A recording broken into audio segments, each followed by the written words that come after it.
Welcome to another story made by Oracle One. James Mercer had never imagined that the peaceful morning of his post-service life could be shattered by something as insidious and surreal as this.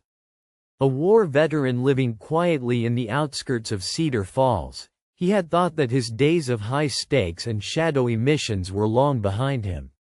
He was content with the humdrum of civilian life, working at the local auto repair shop, playing cards at the diner with old friends, and trying to forget the horrors he'd seen overseas.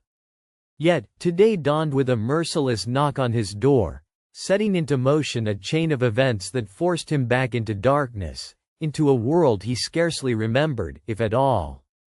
The morning had been cool, sunlight stretching lazily over the quiet cul-de-sac when James opened his front door to find two men standing there. Men in dark suits, sunglasses reflecting the gentle autumn morning light, their faces unreadable. They introduced themselves as agents from an agency James had never heard of, their accents calm but authoritative. They handed him a single envelope and simply said, "You're activated." Details inside. Then they were gone, leaving James standing there with the envelope heavy in his hand. Inside, the letter was vague yet unsettling. It instructed him to be at an unmarked warehouse on the outskirts of the city by 10 p.m. that night, alone and unarmed. The signature at the bottom was indecipherable, just a stylized P. No contact information, no explanation. The final sentence, "Your mission begins now." James felt his pulse quicken. What mission? He had never volunteered for anything beyond his military service. He felt certain of it, or so he thought. Shaking off the rising tide of old anxieties, he locked the door and headed to work, trying his best to focus on the mundane mechanical repairs in front of him. But the letter gnawed at him like a persistent itch under his skin. Throughout the day, flashes of memories tried to surface, fragmented, hazy images of secret meetings, unfamiliar faces, places with dim lighting, whispered code words. He had no idea what to make of them. He had a past, yes, but not like this. What was this operation? What was in it for him? And why did he feel such a chilling familiarity with the entire affair? Later that day, James did what any reasonable man would do. He began to investigate. He started with the letter. No return address, no markings. James carefully examined the paper and the envelope with a magnifying glass he found in his toolbox. There was a faint texture embedded into the paper itself, almost like a watermark, but when he held it up to the light, it revealed a symbol, an abstract geometric design resembling a stylized eye, half concealed beneath the paper's fibers. He made a mental note of that. Next, he tried phones, but none of the numbers scribbled seen wide in his mind made sense. He realized the letter wasn't meant for casual inquiries. It was an initiation, a call to arms for something clandestine. A secret protocol. For once, the old war hero was out of his depth. At dusk, he returned home, the letter clutched tightly as he prepared for the night ahead. Should he go? What if it led to something dangerous? What if it was a trap? But a deeper, darker part of him thrummed with anticipation. Part of him still craved the adrenaline, the purpose, the mission. His ordinary life had become a silent prison, and this was a key thrown unexpectedly in his lap. By 10 o'clock, clad in a black jacket and jeans, James pulled up near the warehouse referenced in the letter. A desolate building at the dead end of Cedar Falls Industrial District. The night was unnervingly calm. The moonlight painted eerie shadows on the rusted metal walls. James's breath formed small ghosts in the cold air as he screwed up his courage and stepped forward. Inside the warehouse, the atmosphere was heavy and lived in, surprisingly clean for a place so isolated. After a few moments, footsteps echoed behind him, and a figure emerged from darkness. A woman, mid-30s, sharp-eyed, dressed in tactical gear that matched an avatar of control and authority. She held a small tablet in one hand. You must be Mercer, she said, voice low but confident. I'm Agent Claire Donovan. You're officially reactivated under Trigger Protocol. Welcome back. Reactivated? I don't understand, James said. You volunteered. You signed up, Donovan said calmly, watching him for any sign of resistance. But I don't remember any of this. That's intentional. You've been under an amnestic protocol since you completed the initial terms. Today we pulled you back under. Your skills are urgently needed. James's mind raced, scrambling to assemble the pieces. Why me? Why now? Because you're one of the few left with the clearance and ability to handle a certain, delicate situation. Donovan paused, checking the tablet. We've been tracking a series of high-profile security breaches involving the Pentagon's Weapons Research Division. Classified data is vanishing. We believe a shadow network, calling themselves the Crows, is behind it. Their goal isn't fully clear, but the damage they're causing could compromise national security and the global balance. James swallowed hard, the gravity of the situation sinking in. So what's my role? You're the field operative. You have certain implants, microcomputers embedded in your nervous system, that grant you enhanced reflexes, encrypted data access, secure communication directly to command. They make you a killer efficient, a ghost on the field. James blinked. Implants? Yes. You were part of a Black Ops unit, James. Trigger Protocol, she said, a project designed to create a network of sleeper agents, war vets like yourself, enhanced and ready to be deployed when needed. Your memories were wiped to protect operational security. James staggered backward. The room spun as he processed the truth. His past carved a shadow in his present. He was no longer just a veteran. He was a programmed weapon. Donovan continued. Our intel says the Crows are planning an attack within the next 48 hours. You're our best chance at stopping it. The weight of responsibility pressed down on Mercer, settling in his chest like a steel trap. His instincts screamed both rebellion and resolve. For a moment, silence stretched between them like a taut wire. All right, James finally said, determination hardening his voice. Where do we start? Later that night, Donovan led James through dim corridors into a command center alive with screens and buzzing technology. A team of analysts monitored encrypted feeds, satellite imagery, and dark web chatter. A large digital map was projected on the wall, dotted with red alerts flashing ominously. Here, Donovan pointed at a cluster of red pins near Washington, D.C. Last night, an unauthorized breach in a Fort Meade data server. Someone remotely accessed classified files and siphoned large amounts of information.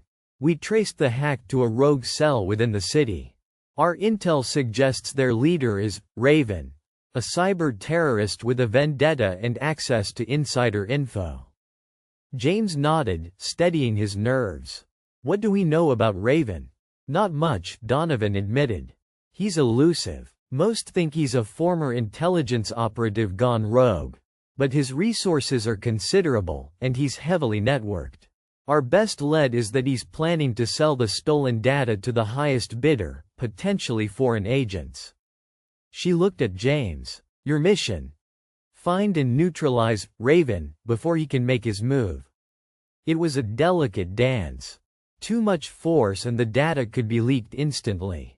Too little, and the situation could spiral. Any clues to where he's hiding? James asked. Only one, Donovan said. A recently activated burner phone, traced to an abandoned subway tunnel beneath the city's east end. James felt the rush of adrenaline. A faint spark from his past was awakening. Donovan handed him a small, custom pistol and a set of credentials encoded to his neural implant. You'll enter covertly. We'll monitor remotely and provide support as needed. But discretion is paramount. If Raven realizes we're onto him, he may destroy evidence and vanish again. James swallowed and nodded. No turning back now. The night air outside was thick with fog as James made his way to the subway entrance. The city was asleep, neon signs casting an eerie glow through mist. He pulled his jacket tight against the chill and descended the stairs, the air growing damp, the scent of rust and decay overwhelming. His implants buzzed lightly, syncing with the neural interface. Streams of encrypted data appeared in his vision, tactical overlays, infrared scans, and movement sensors lighting up the dark tunnels ahead. His senses sharpened, every detail heightened. Deep below, the network twisted, a labyrinth of forgotten passageways. Crumbling with age, James moved silently, steps careful, muscles taut. Something felt off. This was no ordinary hideout. It was a trap woven out of mystery. Suddenly, a faint pulse from his implant alerted him. A signal attempt to override his system. A hacking attack aimed directly at him. James instinctively countered, fingers twitching as his neural interface fought to block the cyber intrusion. A voice whispered through his earpiece, "Donovan. Jamming the connection, hold tight." The realization hit him hard. The enemy was inside, watching, probing. Pressing forward, James reached a large chamber lit by flickering fluorescent bulbs. Sitting at a makeshift workstation was a man hunched over multiple screens, Raven. Raven looked up, face half lit by the glow of monitors. His eyes gleamed with calculated menace. "James Mercer," he said with a bitter smile. "I thought they'd send someone like you. You were the perfect pawn, enhanced, obedient, memory wiped." He laughed coldly. "But you already know me." James froze, the name stirring an uneasy memory fragment. "I'm not the enemy," Raven said softly. "Not anymore. This whole operation, the triggers, the erasures, it's all broken us. I'm trying to end the cycle." The room seemed to shrink as James grappled with the impossible truth. Was this man the villain or a victim? "Help me, Mercer," Raven said urgently. "Together we can expose the real puppeteers. The ones who built this network of monsters, built us into weapons of war without our consent." The weight of the moment was suffocating. The lines between friend and foe blurred into doubt. Yet, James knew one thing. Trust here was a dangerous gamble. His training kicked in, and before Raven could reach for a concealed weapon, James fired a warning shot, shattering the monitors. A sudden eruption of noise as the warehouse's security lockdown engaged. Flashing red lights, steel shutters sealing escape routes. "Donovan," James muttered in his earpiece. "They've sealed the tunnels. Something's terribly wrong. Mercer, abort mission." "I repeat, abort." Donovan's voice was strained. But James couldn't leave without answers. He scanned the room quickly, finding a hidden file drive tethered to one terminal. Snatching it, he bolted toward an exit, only to confront a group of armed operatives in tactical gear blocking his path. They were wearing the same insignia he had seen in the envelope's watermark, the stylized eye. "Stand down, Mercer," their leader commanded. "Protocol override. You're a rogue." Rogue. The word bit deep into James's skin. He had been betrayed by those who created him. Gunfire erupted in the cramped space. James ducked behind a pillar, returning fire with precision honed from years on battlefields. The firefight was brutal but fleeting as the operatives retreated under his assault, leaving behind a silence thick with betrayal. James raced through the tunnels, senses overloaded as his neural system tried to process multiple threats and decrypted transmissions infiltrating his mind. Reaching the surface, he found Donovan waiting, her expression grave. "What happened?" she demanded. James held up the drive. "This isn't just about a rogue cell or a vendetta. It's a cover-up. The agency we serve is compromised. We're the pawns, and the real enemy is inside." Donovan's tight smile faltered. "I suspected as much. We don't have time. If this data gets out, well, you must decide your next move." James clutched the drive, feeling the weight of an entire conspiracy. His identity, trust, and sense of purpose hung in the balance. In his mind, a fragment of a promise surfaced, a vow he had made long ago, buried deep beneath layers of erasure. To protect the innocent, no matter the cost. Whatever trigger protocol entailed, whatever secrets lay hidden beneath his wiped memories, James Mercer was determined to uncover the truth. Not just to save the nation he loved, but to reclaim his soul from the shadows that had stolen it.